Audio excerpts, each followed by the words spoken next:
Hello students, welcome to my YouTube channel. तो देखिए, आज मैं आपके लिए फिर से एक टॉपिक लेके आई हूँ जिसका नाम है प्लास्टिड या लवक। कल अपन ने देखा था ईआर या एंडोप्लाज्मिक रेटिकुलम के बारे में, और उससे पहले अपन ने देखा था माइटोकॉन्ड्रिया के बारे में। आज अपन देखने वाले हैं प्लास्टिड या लवक के बारे में। तो देखिए, टाइम को वेस्ट ना करते हुए अपन इसके बारे में जानते हैं। अगर आप मेरे चैनल पे नए हो तो मेरे चैनल को सब्सक्राइब ज़रूर कर लीजिएगा। यहाँ पे आपको हर दिन एक नया वीडियो देखने के लिए मिलेगा साइंस से रिलेटेड। ठीक है, देखिए, अब जो प्लास्टिड है, प्लास्टिड का हिंदी में मतलब होता है लवक। लवक की खोज जो है वो की थी AFW सिम्पुर ने, यानी AFW सिम्पुर नामक का एक वैज्ञानिक था। उसने इसकी की खोज की थी, किसकी?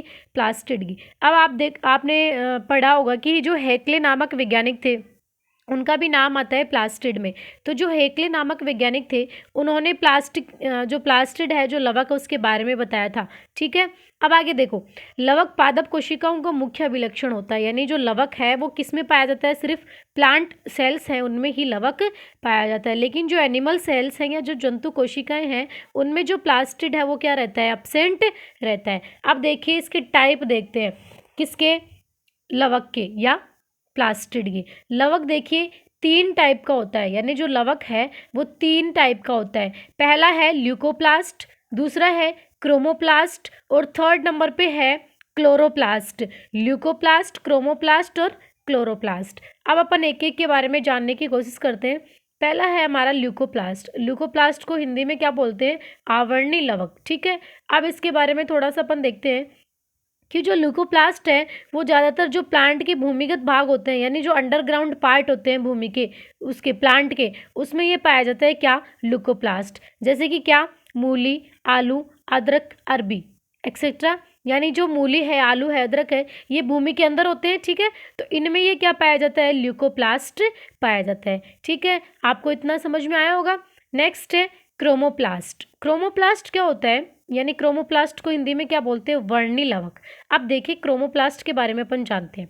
देखिए, क्रोमोप्लास्ट क्या होता है? जितने भी फूल हैं, फल हैं, उनका जो रंग होता है अलग अलग। आपने देखा होगा कि जितने भी प्लांट्स के फूल फल हैं उनका सबका अलग अलग रंग होता है। जैसे अपन बात करें, एप्पल का अलग रंग होता है, गाजर का रंग अलग होता है, ठीक है, टमाटर का अलग रंग होता है।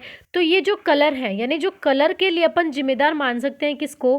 क्रोमोप्लास्ट को। तो जितने भी प्लांट्स के, जितने भी फल और फ्रूट्स के, या फिर अपन बात करें, इनका जो लाल पीला कलर होता है वो किसके कारण होता है? क्रोमोप्लास्ट के कारण। ठीक है, देखिए, क्रोमोप्लास्ट के कारण फूलों में फलों का रंग लाल, पीला, नीला इत्यादि होता है। ठीक है, आगे देखो, वर्णी लवक के कारण फूल व पत्तियों का रंग आकर्षक होता है, यानी अट्रैक्टिव अपन को लगते हैं जितने भी फ्रूट्स हैं, जो अपनी ओर कीटों को आकर्षित करते हैं। यानी जितने भी फ्रूट्स हैं, जितने भी पत्तियां हैं, उनका कलर अलग अलग होता है। और जो ज़्यादा अट्रैक्टिव होगा, जो फल फ्रूट ज़्यादा अट्रैक्टिव होगा, उसी की ओर जो कीट हैं, जो इंसेक्ट है, वो क्या होते हैं? अट्रैक्शन करते हैं।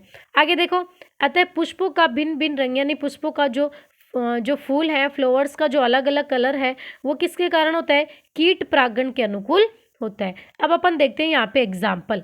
अब आपको कोई पूछे कि गाजर का लाल रंग किसके कारण होता है, तो आप क्या बोलोगे? बीटा कैरोटीन के कारण। यानी बीटा कैरोटीन के कारण गाजर का लाल रंग होता है। ठीक है, नेक्स्ट एग्जाम्पल है, टमाटर का लाल रंग लाइकोपिन वर्ण के कारण होता है। ठीक है, टमाटर में ऑक्जेलिक अम्ल उपस्थित होता है, यानी अम्ल कौन सा होता है? ऑक्जेलिक अम्ल। और यह अम्ल हमारे शरीर में स्टोन या पथरी का निर्माण कर लेता है। आपने सुना होगा कि जिनके भी स्टोन हो जाता है उसको डॉक्टर बोलता है कि आप जो भी बीज हैं उनकी सब्जी कम खाया कीजिए, जैसे कि टमाटर हो गया। ठीक है, ये यानी इसमें क्या होता है? स्टोन्स का फॉर्मेशन कर लेता है कौन? ये कौन सा? ऑक्जेलिक अम्ल। किसका? टमाटर का। इससे अपन को क्या हो जाती है? स्टोन या पथरी बन जाती है। आगे देखो, लवक एक रूप से दूसरे रूप में परिवर्तित होता है। जैसे हरा टमाटर लाल में परिवर्तित हो जाता है। यानी स्टार्ट में जो टमाटर है वो कैसा होता है? ग्रीन कलर का होता है, लेकिन बाद में जैसे जैसे ये पकता जाता है तो इसका कलर कैसा हो जाता है? लाल कलर का हो जाता है। तो अपन बोल सकते हैं कि जो क्रोमोप्लास्ट है वो एक रूप से दूसरे रूप में क्या होता है? चेंज होता है। आगे देखो, यहाँ क्लोरोप्लास्ट में क्रोमोप्लास्ट में परिवर्तित हो जाता है। यानी जो क्लोरोप्लास्ट है वो किस में चेंज हो जाता है? क्रोमोप्लास्ट में चेंज हो जाता है। आगे देखो, शाखाओं से निकलने वाली नई पत्तियों का हरे रंग में परिवर्तन होना।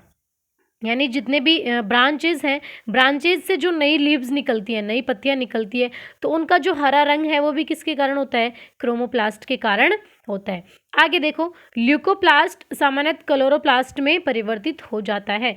अब अपन देखेंगे क्लोरोप्लास्ट। ये आपने सुना होगा बहुत बार। क्लोरोप्लास्ट क्या होता है?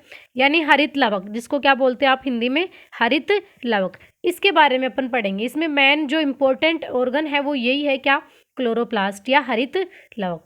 अब देखिए, हरित लवक दोहरी झिल्ली युक्त कोशिकांग है। आप मुझे कमेंट करके ज़रूर बताएंगे कि जो दूसरा जो कोशिकांग है दोहरी झिल्ली युक्त, वो कौन सा है। मैंने आपको वीडियो में बताया भी था पिछली बार कि जो एक ऐसा ऑर्गन है वो भी क्या है? डबल मेम्ब्रेन युक्त है। तो आप मुझे कमेंट करके ज़रूर बताएंगे कि वो जो ऑर्गन है या वो जो कोशिकांग है वो कौन सा है डबल मेम्ब्रेन युक्त। ठीक है, आगे देखिए, यह सामान्यतः पादप कोशिका में उपस्थित होता है। अभी आपने देखा कि जो प्लास्टिड है वो ओनली किस में होता है? प्लांट सेल में ही उपस्थित होता है। इसमें बाहर की ओर उपस्थित बाह्य झिल्ली तथा अंदर की ओर उपस्थित आंतरिक झिल्ली कहलाती है। यानी जो आउटर की ओर, आउटर साइड में जो झिल्ली होती है उसको तो आउटर मेम्ब्रेन, और जो अंदर की साइड में होती है उसको क्या बोलते हैं? Internal membrane. ठीक है, आंतरिक झिल्ली के अंदर की ओर सिक्कों की ढेरी नुमा स्ट्रक्चर होती है। यानी अब देखिए, मैं आपको डायग्राम में शो करती हूँ कि जो आंतरिक झिल्ली है उसके अंदर सिक्के की जैसे स्ट्रक्चर होती है। किसके जैसे? सिक्के की जैसे स्ट्रक्चर होती है, जिसको क्या बोला जाता है? ग्रेना बोला जाता है। ये क्या है? ग्रेना। ये क्या है? Outer membrane. और ये अंदर वाली क्या है? Internal membrane. अब इसमें ये क्या है कि सिक्के की एक ढेरी जैसी, यानी एक मतलब ढेर लगा हुआ है सिक्कों के जैसा, तो उनको क्या बोला जाता है? ग्रेना बोला जाता है। यानी ढेरीनुमा स्ट्रक्चर होती है जिसको क्या बोला जाता है? ग्रेना। ग्रेना एक दूसरे से पतली झिल्ली जैसी संरचना द्वारा जुड़ी होती है, जिसे लेमिनी कहा जाता है। अब देखो, ये एक दूसरे से इस पतली झिल्ली द्वारा जुड़े हुए हैं।